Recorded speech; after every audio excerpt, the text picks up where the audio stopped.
Missing innovation around customers money making model.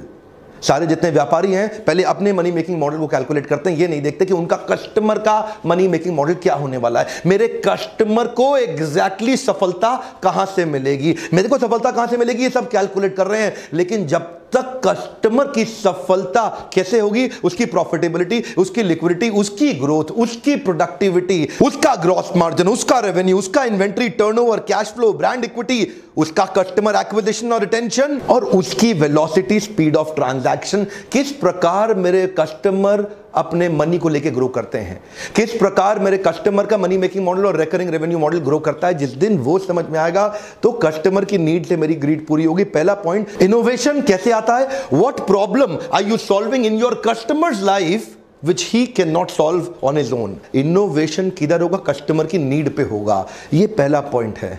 और अगर हम थोड़ा बहुत नीड समझ भी लेते हैं ना कस्टमर की, इंडियन स्टार्टअप्स तो ऐसे हैं जो कॉपी मारने में बड़े तेज हैं। उबर आया उसके अगेंस्ट ओला खड़ा कर दिया, एयरबीएनबी आया उसके अगेंस्ट ओयो खड़ा कर दिया, अमेजॉन आया उसके अगेंस्ट फ्लिपकार्ट खड़ा कर दिया, स्पॉटिफाई आया उसके अगेंस्ट गाना खड़ा कर दिया।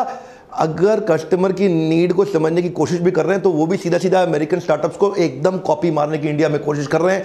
अपना बड़ा इनोवेशन अभी तक इंडियन स्टार्टअप ऐसा कोई भी नहीं जो पूरी दुनिया में छा चुका हो। नेक्स्ट पॉइंट है negative cash flow and negative working capital. This is one of the biggest reason एक स्टार्टअप सूख जाता है। क्या हो जाता है, सूख जाता है। उसका जो ब्लड होता है ना, जो एक ऑर्गेनाइजेशन को रन करता है, जो शरीर को चलाता है, वो खत्म हो जाता है। A check in hand means nothing. One more time, come on. A check in hand means nothing, you need cash.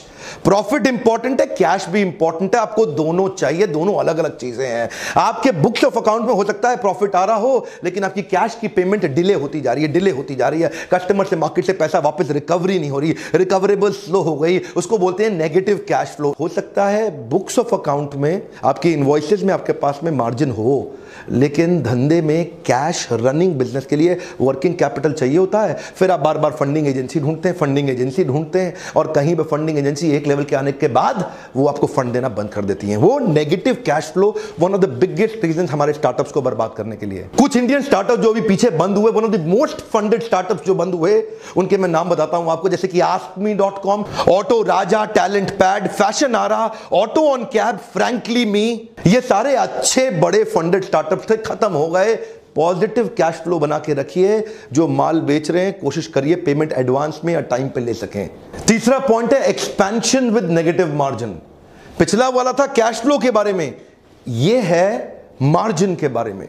अगर ग्रॉस मार्जिन ही नहीं है, बहुत सारे स्टार्टअप्स ने आजकल क्या सोचना शुरू किया, मार्केट को एक्वायर करो, लॉस लीडिंग स्ट्रैटेजी पकड़ो, पूरी मार्केट को एक्वायर करने के लिए सस्ते में माल बेचना शुरू कर दो, वैल्यूएशन बढ़ेगा तो बाद में बाहर से फंड लेके इसको बढ़ा लेंगे। ध्यान दीजिए, अगर शुरू से आपको ये क्लियर नहीं है ना कि आपका प्रॉफिट कहां से आएगा, बाद में मरेंगे पक्का। मैं कितने लोगों को दुखी देखता हूं, मेरे लीडरशिप फनल में आते हैं, फिर उनको समझाते हैं, उनका दिमाग के ढक्कन खुल जाते हैं इस लीडरशिप फनल प्रोग्राम में। ये दिक्कत क्या है, ये धंधा करते हैं सस्ता बेचने के चक्कर में, शुरू से ही मार्जिन के साथ कॉम्प्रोमाइज कर जाते हैं। ध्यान दीजिए, पहले से ही प्लान बना के रखिए कि कब और कैसे अपने मार्जिन को कवर करेंगे। सस्ता बेचने के चक्कर में, मार्केट को एक्वायर करने में डीप पॉकेट्स के लिए अगर प्रिपरेशन नहीं है, पहले प्रिपेयर नहीं किया, जिंदगी भर रिपेयर करते रहोगे, बाद में बड़ा सा लिखा होगा शट डाउन। और हमारे आते हैं लीडरशिप फंड में, बेचारे रोते हैं हमेशा पर्सनली बैठ के, यही गलतियां कर रहे हैं। या नेगेटिव कैश फ्लो या नेगेटिव मार्जिन, ये दोनों बहुत जरूरी है, दोनों अलग अलग पॉइंट है, दोनों को समझिए। अगला मेरा पॉइंट है lack of talented manpower. Akbar की टीम विदेश से इंडिया आई थी, नवरत्नों की मदद से पूरे देश को कंट्रोल कर लिया। क्या आपके पास आपके talented, high potential, high performance, high skill, high will, क्या आपने हाईली केपेबल लोगों की मैन पावर तैयार करी है? ये मेरा क्वेश्चन है आपसे। क्या आप उनकी कॉम्पिटेंसी मैपिंग, उनकी कॉम्पिटेंसी असेसमेंट कर रहे हैं? क्या आप देख रहे हैं आपके पास ऐसे लोग हैं जो आपके विजन को एग्जीक्यूट कर जाएं? क्या आपके पास ऐसे लोग हैं जो आपकी आइडिएशन को एग्जीक्यूशन में कन्वर्ट कर दें? क्या आपके पास ऐसे लोग हैं जो मोस्ट टैलेंटेड लोग हाईएस्ट एंथुसियाज्म और एनर्जी के साथ काम कर रहे हैं? ये बहुत इंपॉर्टेंट चीज है। उनके एज को पहचानिए और उनके एज को एनर्जाइज करके उनको एंगेज कर दीजिए। अगर बढ़िया मैन पावर नहीं, सब कुछ अच्छा होने के बाद भी अकेले आप थोड़ी काम करेंगे, लल्लू लाल गुलाब जामुन वाले थोड़े ही हैं आप गल्ले पे बैठ के चिपक के थोड़ी धंधा बड़ा कर सकते हैं। मैन पावर है मेरा scalability with recurring revenue model. ये स्केलेबिलिटी और रिकरिंग रेवेन्यू मॉडल दो चीजें हैं। स्केलेबिलिटी मतलब बिजनेस में बड़ा होने का मॉडल क्या आपने ढूंढा? क्या वो ढूंढ पाए हैं कि बिजनेस बड़ा कहां से होगा? कई स्टार्टअप्स बड़े प्रॉफिटेबल होते हैं, कई स्टार्टअप्स में मार्जिन अच्छा होता है, कई स्टार्टअप्स अपने रीजन के अंदर अच्छा काम कर जाते हैं, लोकल रीजनल स्टार्टअप या बिजनेस होते हैं, लेकिन वो बड़ा कैसे किया जाए जो पूरी दुनिया में फैल सके उसकी तैयारी पहले से नहीं करते। और दूसरी चीज, बड़ा होते होते होते जो आपके कस्टमर है, क्या वो रेगुलर कस्टमर बन पा रहे हैं? क्या आप अपने कस्टमर्स को रिटेन कर पा रहे हैं? क्या आपके कस्टमर आपको रिकरिंग रेवेन्यू दे रहे हैं? लगातार लगातार लगातार रेवेन्यू दे पाने वाले कुछ अश्योर्ड कस्टमर जो कि लॉन्ग टर्म कॉन्ट्रैक्ट के साथ काम करते हैं, जो कि आपके साथ जुड़े रहे। कि एक तो बिजनेस बड़ा होना चाहिए और दूसरा बिजनेस में कुछ सस्टेन्ड रिटेन कस्टमर्स के लिए रिकरिंग रेवेन्यू, मतलब रेगुलर इनकम वाले मेथड्स को बिल्ड करें। अगर ऐसा रहेगा तो आगे दौड़ पीछे छोड़, आगे दौड़ पीछे छोड़, इसका टेंशन नहीं रहेगा। व्यापारी यही करते हैं, नए नए कस्टमर के पीछे भागते रहते हैं, पुराने वाले पीछे छूटते रहते हैं। छठा मेरा पॉइंट है mixed marketing signal and wrong positioning. इसके ऊपर तो लीडरशिप फनल में इतने क्वेश्चन आते हैं, मेरे साथ लाइव वर्कशॉप में लोग क्वेश्चन करते हैं। प्रॉब्लम क्या है, लोगों को पता ही नहीं अपने प्रोडक्ट को मार्केट में पोजीशन कैसे करना है। वो है कौन, आपकी आइडेंटिटी है क्या, आपका परफेक्ट कस्टमर कौन है, आपका इम्परफेक्ट कस्टमर कौन है, आपका परफेक्ट प्रोडक्ट क्या है, आपका इम्परफेक्ट प्रोडक्ट क्या है। आपका प्रोडक्ट ठीक से प्लान नहीं किया गया, आपका कस्टमर का सेगमेंटेशन ठीक से प्लान नहीं किया गया। हर जगह हर एक को जाके तू भी खरीद ले, तू भी खरीद ले, हर एक को थोड़ी जाके माल बेचते हैं। आपको परफेक्ट मार्केट डेमोग्राफी और साइकोग्राफी के हिसाब से ढूंढनी है और फिर जाकर के वही प्रोडक्ट प्रेजेंट करना है। अपना सिंगल सिग्नल ढूंढिए, आप कौन हैं, जिससे आपकी आइडेंटिटी तैयार होगी। क्या आप न्यूएस्ट हैं, क्या आप प्रॉब्लम सॉल्वर हैं, क्या आप बेस्ट हैं, आप मोस्ट कन्वीनियंट हैं, cheapest, best value, most prestigious, maximum feature हैं, या फिर आप मोस्ट रिलायबल हैं। इस प्रकार की कई तरह की पोजीशनिंग होती है। जब आपको पोजीशनिंग पता हो कि आप हैं कौन, आप उसी हिसाब से पैकेजिंग करेंगे, उसी हिसाब से ब्रांडिंग करेंगे, उसी हिसाब से मार्केटिंग करेंगे, उसी हिसाब से प्रोडक्ट को लेकर के मार्केट में प्रेजेंट करेंगे, उसी हिसाब की स्कीम लाएंगे, पॉलिसीज लाएंगे, पीछे बैकएंड की टीम भी उस हिसाब से तैयार होगी। आपकी मार्केटिंग की प्लानिंग ठीक है कि नहीं है, सिंगल सिग्नल दे रहे हैं कि नहीं दे रहे हैं। थम्स अप का सिंगल सिग्नल है, टेस्ट द थंडर, आज कुछ तूफानी करते हैं, एक 4 तूफानी देना भैया, ये बिल्कुल सिंगल सिग्नल है। उनको पता है उनकी मार्केट कौन है और कैसे बेचना है। इसको बोलते हैं प्रोडक्ट पोजीशनिंग। 7वां quick point, releasing product as a laggard. Laggard मतलब ये लेट लतीफ है भैया, प्रोडक्ट लेके बाद में पहुंच रहे हैं मार्केट में, पूरी मार्केट अब सैचुरेट होने को आ गई, ये बेचारे लास्ट में आ रहे हैं। अरे ये तो मार्केट में चल रहा था, मैं भी ले आता हूं, मेरा भी खरीद लो, मेरा भी खरीद लो। फिर डिस्काउंट देते रहना, उसके बाद बैठ करके स्कीम चलाते रहना, मार्जिन कम करते रहना, उधारी देते रहना, अपने धंधे को खत्म कर लेना। आपके धंधा, आपका बिजनेस कितना सेफ है इस पर डिपेंड करता है कि आप प्रोडक्ट की टाइमिंग ठीक है, क्या आप मार्केट के अडॉप्शन कर्व को पहचान पा रहे हैं। One of the biggest reason product late आने के बाद में बेचारा स्ट्रगल ही करता रहता है, यार कोई खरीद नहीं रहा है, कोई खरीद नहीं रहा है, बढ़िया कस्टमर नहीं मिल रहा, कस्टमर तंग कर रहा है, कस्टमर मेरे कॉम्पिटिटर के पास चला जाता है, कस्टमर उधारी मांगता है। इस पे तो बहुत डिस्कशन करते हैं मेरे पार्टिसिपेंट आके मेरे साथ। हम पूरी एंटरप्रेन्योरशिप आपको सिखाना चाहते हैं इस छोटे से समरी वीडियो के माध्यम से। 8वां पॉइंट है save yourself from getting out competed. आपने अच्छा बिजनेस तो शुरू कर दिया, लेकिन आपका कॉम्पिटिटर आपको ध्यान से देख रहा है, ये आदमी कर क्या रहा है, उसकी पूरी नजर है आपके ऊपर, उसकी चील की तरह पहनी नजर है आपकी हर चाल के ऊपर। वो पोकर की तरह चुपचाप खड़ा होकर के देख रहा है आपको, ये आदमी कर क्या रहा है।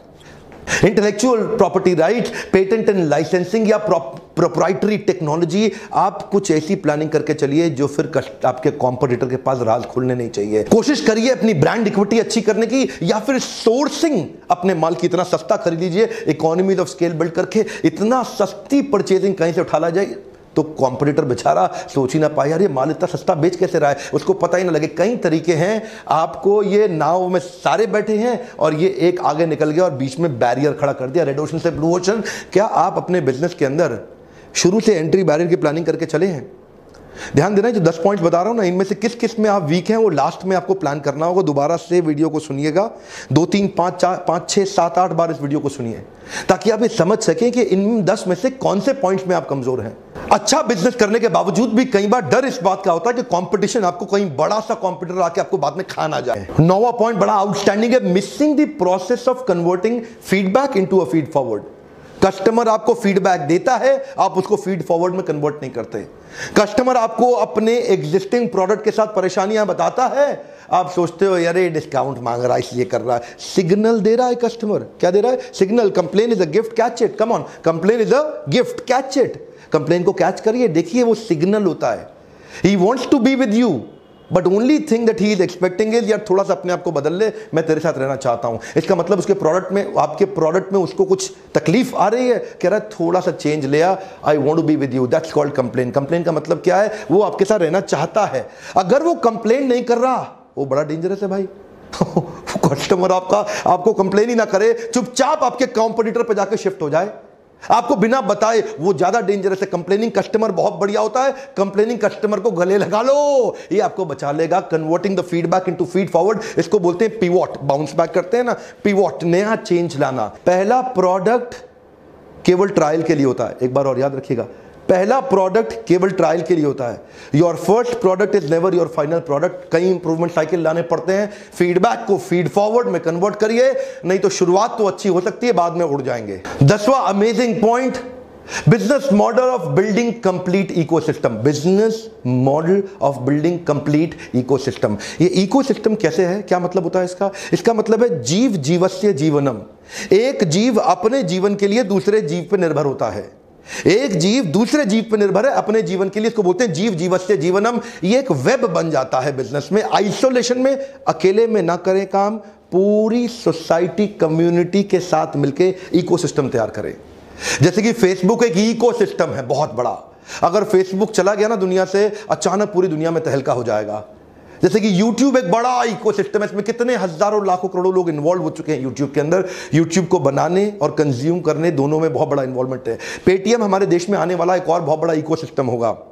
Amazon एक बहुत बड़ा इकोसिस्टम है। गूगल का एंड्रॉइड कमाल का इकोसिस्टम है। गूगल ने एक प्लेटफॉर्म क्रिएट किया जहां पे एप्लीकेशन बनाने वाले लोग आके फ्री में एंड्रॉइड का एप्लीकेशन अपना डालते रहते हैं। बेचारे मोबाइल हैंडसेट मेकर्स के लिए मजबूरी हो गई, क्योंकि अब एंड्रॉइड का इतना बड़ा प्रेजेंस है मार्केट में, तो वो एंड्रॉइड कंपैटिबल मोबाइल ही बनाते हैं। अब वो एंड्रॉइड कंपैटिबल मोबाइल बनाते हैं तो एंड्रॉइड पे और ज्यादा एप्लीकेशन आती हैं। अब ये सबका फायदा किसको हो रहा है? गूगल को, क्योंकि उसने अकेले में काम नहीं किया, उसने दुनिया को अपने साथ जोड़ लिया। क्या आप अपने बिजनेस को अकेले में तो नहीं कर रहे? अपॉर्चुनिस्टिक मार्केट के अंदर सामने वाले को पेल दो, अकेले में मिल गया एक कस्टमर, पेल दो। कई बार ऐसा करते हैं ना लोग। ऐसा कुछ क्रिएट करिए कि दुनिया का फायदा आपकी एग्जिस्टेंस से हो रहा हो, जिस दिन आप चले गए पूरी दुनिया रुक जाए। और कम से कम दुनिया नहीं, छोटे शहर से प्लान करिए। ये सब हम लोग पूरा दिन 2-2, 3-3, 4-4 दिन बैठ के लीडरशिप फनल में इन सब पॉइंट्स को डिस्कस करते हैं डिटेल के अंदर। लेकिन मैंने आपको 10 पॉइंट ऐसे, ये बड़ा पावरफुल वीडियो, इसको दोबारा घुमा के देखिएगा।